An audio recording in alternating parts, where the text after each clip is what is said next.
औज़ुबिल्लाहिमिनश्शैतानिर्रजीम बिस्मिल्लाहिर्रहमानिर्रहीम अल्हम्दुलिल्लाहि रब्बिल आलमीन अर्रहमानिर्रहीम मालिक यौमिद्दीन इय्याका नअबुदु व इय्याका नस्तईन इहदिनस सिरातल मुस्तकीम सिरातल लज़ीना अनअमता अलैहिम गैरिल मग़ज़ूबि अलैहिम वलज़्ज़ालिन। अस्सलामु अलैकुम व रहमतुल्लाहि व बरकातहू। नमो बुद्धा, जय जिनेंद्र, जय हिंद। आज की वीडियो का उन्वान है, मुसलमान कहते हैं कि सिर्फ 4 किताब आसमानी है। इसके ताल्लुक़ से कुरान क्या कहता है ये मैं आपको बताऊंगा। तौरेत, इंजील, ज़बूर और कुरान, इसको ही मुसलमान कहते हैं कि ये 4 आसमानी किताब है। और इसके अलावा जितनी भी किताबें आई है उन सब में रद्द बदल हो गया है, ऐसा लोग मुसलमान कहते हैं। मगर कुरान इसके ताल्लुक़ से क्या कहता है ये मैं आप लोगों को बताऊंगा। 4 आसमानी किताब तौरेत, इंजील, ज़बूर और कुरान, इनको सिर्फ आसमानी किताब कहते हैं। और अल्लाह ताला ने हज़रत आदम के बाद नूह अलैहिस्सलाम के ख़ानदान में जो आसमानी किताबें नाजिल की है उसके ताल्लुक़ से ये कुरान क्या कहता है ये मैं आप लोगों को बताऊंगा। कुरान की सूरे 42 नंबर की सूरे है अश-शूरा। उसके अंदर आयत नंबर 13 से 18 नंबर की आयत तक के मैं अरबी से उर्दू तर्जुमा आप लोगों को पढ़ के सुना रहा हूँ।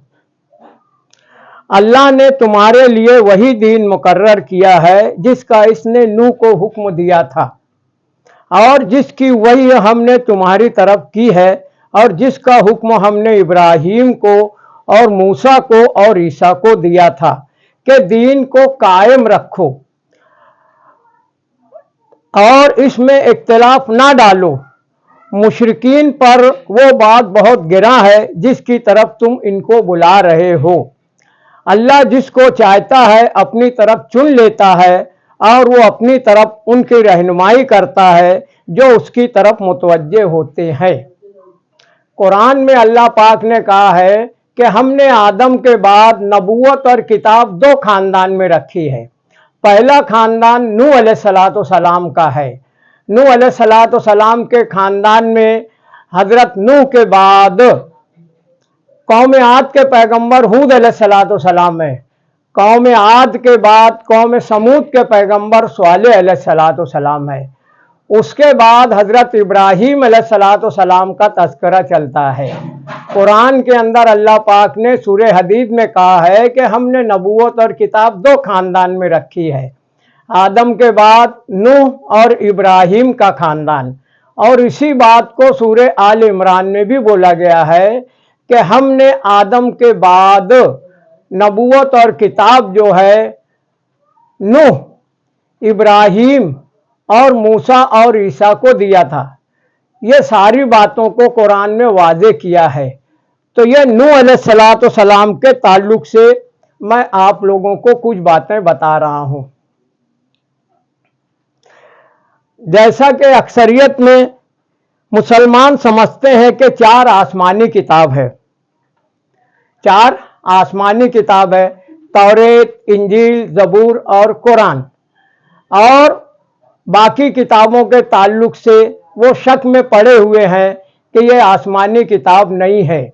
जिस तरीके से ऋग्वेद, सामवेद, अथर्ववेद और यजुर्वेद, और उसके बाद मनुस्मृति है, और उसके बाद ऋषिदेव जो है जैन धर्म के बानी जो है जिसमें 24 तीर्थंकर आए हैं, और उसी के बाद उसी में 24 तीर्थंकरों में आखिरी ऋषि मुनि वर्धमान महावीर हैं, और वर्धमान महावीर ही के दौर में महात्मा बुद्ध भी हैं। इस तरीके से हमारे भारत देश के अंदर भी ग्रंथ और शास्त्र आए हैं जिसको किताब कहा जाता है, किताब कहा जाता है। मगर ये सारी किताबें अलग अलग ज़बान में है। कुरान में अजमी और अरबी के ताल्लुक से कहा गया है।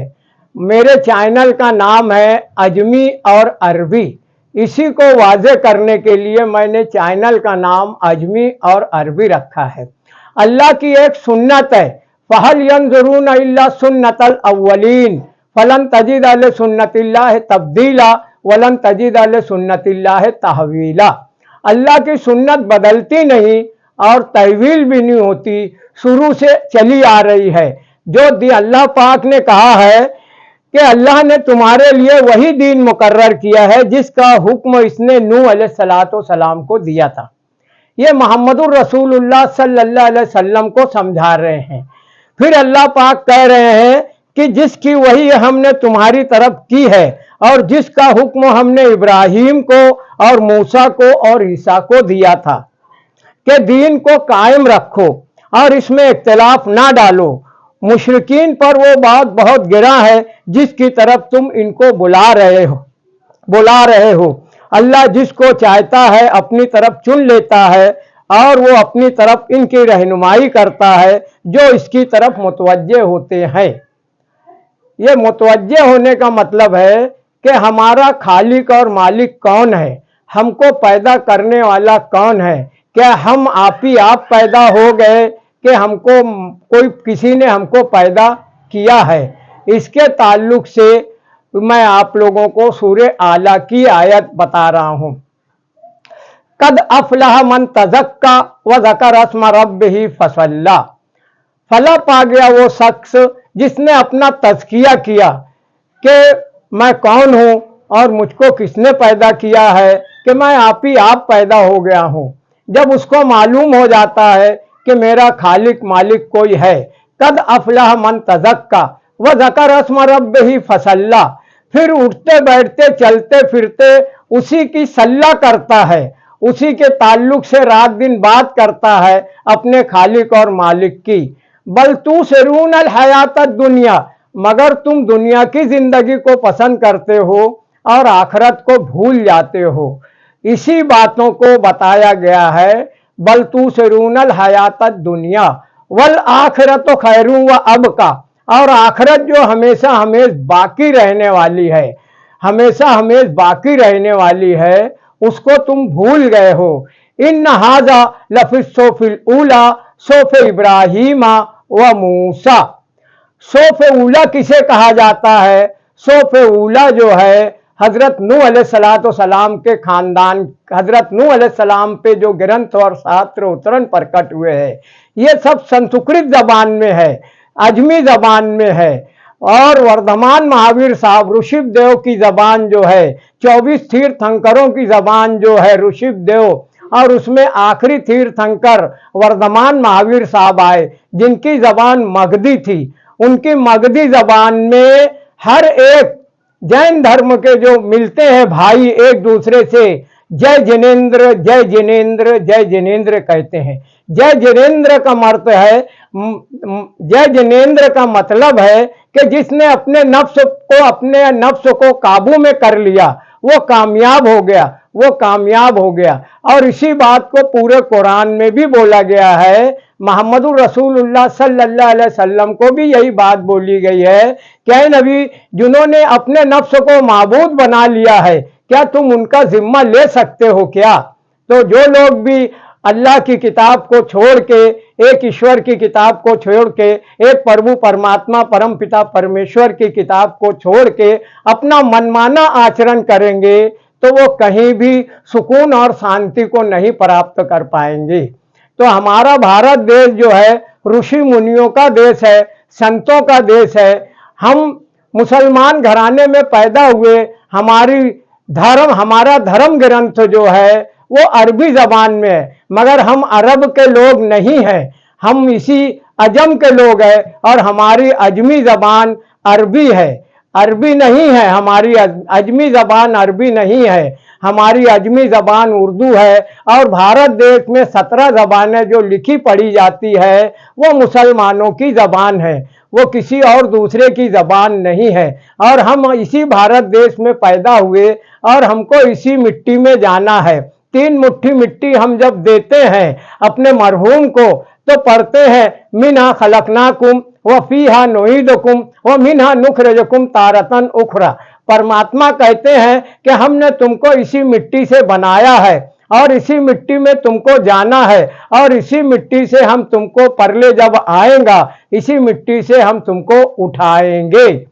ये मनुष्य पंचभूतों का बना हुआ है, मिट्टी, जल, वायु और अग्नि और आकाश से आत्मा आई है जिसको जीव कहा जाता है। और जीव जो है जिनको हम परमात्मा कहते हैं वो हमारे शरीर से अलग है, हमारे शरीर में नहीं है, हमारे शरीर में जीव है, परमात्मा नहीं है, ईश्वर नहीं है, अल्लाह नहीं है, गॉड नहीं है। ये ध्यान में रखने का। और जब जब भी धर्म की हानि होती है, अधर्म बढ़ जाता है तो परमात्मा एक अवतार भेजते हैं। इसी को गीता में बोला गया है, अध्याय 4 और श्लोक 7 और 8। यदा यदा हे धर्म से गला निर्भवते भारता अभ्यू तथानम अधर्म से तदा तमानम सर्जमह्यम परित्राणाय साधूना विनाशाय च दुष्कर्ताम धर्म संस्थापना अर्थाय संभवामि युगे युगे। हर युग, युग यानी जमाना, हर जमाने में हमारे भारत देश के अंदर भी ऋषि मुनि और देवता आए हैं। जब जब भी धर्म की हानि हुई है ऋषि मुनि और देवता आए हैं। सतयुग में शंकर भोलेनाथ और पार्वती हैं, त्रेता में प्रभु रामचंद्र जी हैं और द्वापार युग में भगवान कृष्ण जी हैं और कलयुग में हजरत इब्राहिम अलैहिस्सलाम का खानदान है। उसी में इब्राहिम अलैहिस्सलाम के खानदान में अंतिम ऋषि मुनि मोहम्मदुर रसूलुल्लाह सल्लल्लाहु अलैहि वसल्लम पैदा हुए। मा काना मोहम्मदुन अबा अहदिम मिन रिजालिकुम वलाकिन रसूलल्लाह व खातमन नबिय्यीन व कान अल्लाह बिकुल्लि शैइन अलीमा। अल्लाह के रसूल आखिरी रसूल है, खातमन नबीयीन है। अब उनके बाद कोई रसूल और कोई नबी आने वाला नहीं है। ये युग जो है ये युग संगम युग है। इस युग में सतयुग के लोग भाई भी बैठे हुए हैं, त्रेता युग के भाई भी बैठे हुए हैं और द्वापार युग के भी भाई बैठे हुए हैं और हजरत इब्राहिम के खानदान के हजरत मूसा के भी मानने के वाले बैठे हुए हैं, हजरत ईसा के भी मानने वाले बैठे हुए हैं, हजरत दाऊद के भी मानने वाले बैठे हुए हैं और मोहम्मदुर रसूलुल्लाह सल्लल्लाहु अलैहि वसल्लम के भी मानने वाले बैठे हुए हैं। तो ये युग बहुत अच्छा युग है। हर युग में धर्म ग्रंथ और शास्त्र आए हैं। हमको मोहम्मदुर रसूलुल्लाह सल्लल्लाहु अलैहि वसल्लम के ऊपर गार हिरा में सबसे पहली वही जो नाजिल हुई थी इकरा। इकरा के मानिए पढ़ो पढ़ो पढ़ो। बिस्मिल्लाहिर्रहमानिर्रहीम। इकरा बिस्म रब्बिकल्लज़ी खलक खलकल इंसाना मिन अलक इकरा व रब्बुकल अकरमुल्लज़ी अल्लमा बिल कलम अल्लमल इंसाना मालम यालम। ये 5 आयत नबी रहमत को दी गई और पढ़ने का संदेश दिया गया और कलम से लिखने का संदेश दिया गया। इसके अव्वल जितने भी ऋषि मुनि और देवता आए थे, आकाशवाणी जो होती थी उस जिसको अरबी में वही कहा जाता है उसी को संस्कृत में सूरती कहा जाता है। वही को संस्कृत में सूरती कहा जाता है। तो पहला मनुष्य जो है जिसे आदि मनु कहा जाता है, जिसे आदम कहा जाता है, उसकी जबान जो है संस्कृत जबान है। उनके ऊपर जो वही जिसे सूरती कहा जाता है वो संस्कृत में है। हमारे भारत देश के अंदर पहला आदि मनु आया है जो सबसे पहले उनकी संस्कृत जबान में क्या वंदना करते थे। ये मैंने जब ऋग्वेद, सामवेद, अथर्ववेद, यजुर्वेद पढ़ा, मनुस्मृति पढ़ी और गीता पढ़ी, रामायण पढ़ी तो मुझको मालूम पड़ा कि वो ओम की वंदना करते थे। सतयुग में, त्रेता-युग में, द्वापार युग में ये ओम की वंदना करते थे, शंकर भोलेनाथ और पार्वती। ओम नमः शिवाय, वासुदेवा, हर हर महादेव। गुरुर्ब्रह्मा गुरुर्विष्णु गुरुर्देव महेश्वरम, गुरुर साक्षात् परब्रह्म तस्मै श्री गुरुवे नमः। अखंड मंडल अकारम व्यापतम येन चर अचरम तत्पदम दर्शितम येन तस्मै श्री गुरुवे नमः। ओम शांति शांति शांति। और प्रभु परमात्मा परम पिता परमेश्वर से प्रार्थना करते थे कि हे प्रभु परमात्मा, हे सर्वशक्तिमान, हमें आध्यात्मिक दुखों, आदि भौतिक दुखों, आदि दैविक दुखों से हम तेरी शरण चाहते हैं। ओम शांति शांति शांति। इसी तरीके से सतयुग, तीर्थयुग और द्वापार युग में जपन रटन का मामला था। जपन रटन की था, वेदों के अंदर बताया गया है, जपन रटन करो, चलते फिरते उसकी वंदना करो, उसको याद रखो। ऋषि मुनि और देवताओं ने हमारे भारत देश के अंदर जितने भी ऋषि मुनि और देवता थे, वो ये समझाते थे, बताते थे कि प्रभु परमात्मा परम पिता परमेश्वर हमें देख रहा है, जो एक है, अनेक नहीं है। इक्कम बरहम दो सत्य नीना नाना सते किंचन, ये ऋग्वेद के मंत्र है। इक्कम बरहम दो सत्य नीना नाना सते किंचन। ये ब्रह्म एक है, ईश्वर एक है, प्रभु परमात्मा परम पिता परमेश्वर एक है। इसी को कुरान में बताया गया है। बिस्मिल्लाहिर्रहमानिर्रहीम। कुल हुवल्लाहु अहद अल्लाहुस समद लम यलिद वलम यूलद वलम यकुल लहू कुफुवन अहद।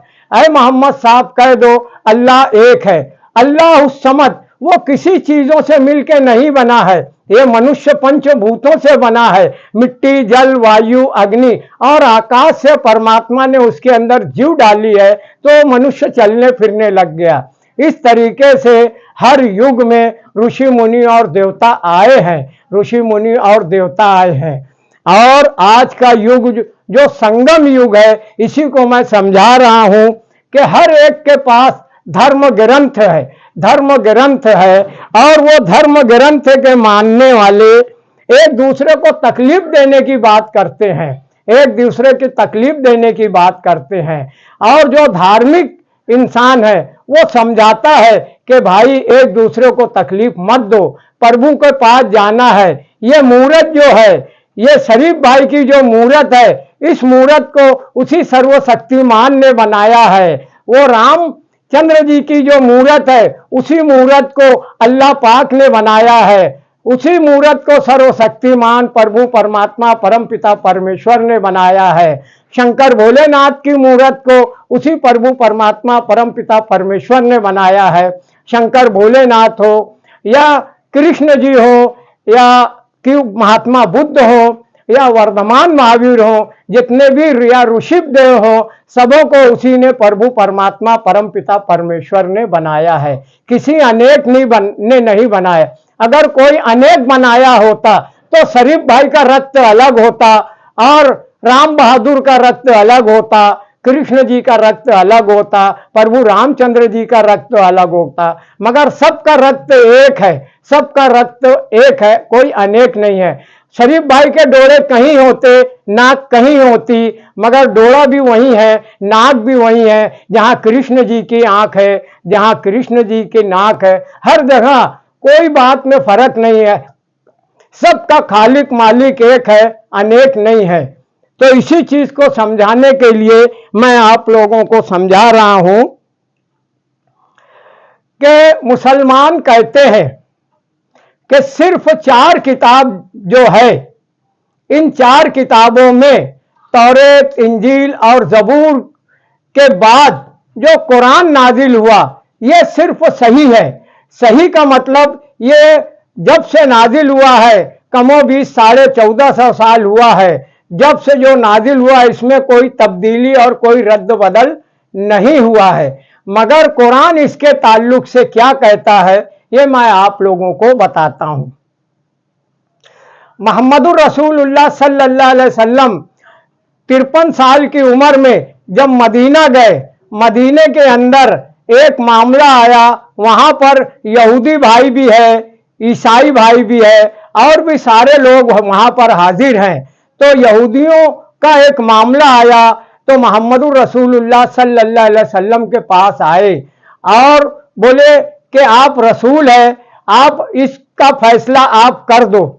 तो सूरह अल माइदा के अंदर आयत नंबर 43 से पूरा राज है 69 नंबर की आयत तक के। तो 43 में बताया जा रहा है कि ऐ नबी, ये मूसा पैगंबर के मानने वाले आपके पास क्यों आए हैं? इनके पास तो तौरेत मौजूद है और हम इंसाफ तौरेत करने वाले के, तो जो इंसाफ करता है उसकी किताब से इंसाफ करो। तो नबी रहमत ने तौरेत मंगवा के उनकी किताब से उसका इंसाफ किया गया।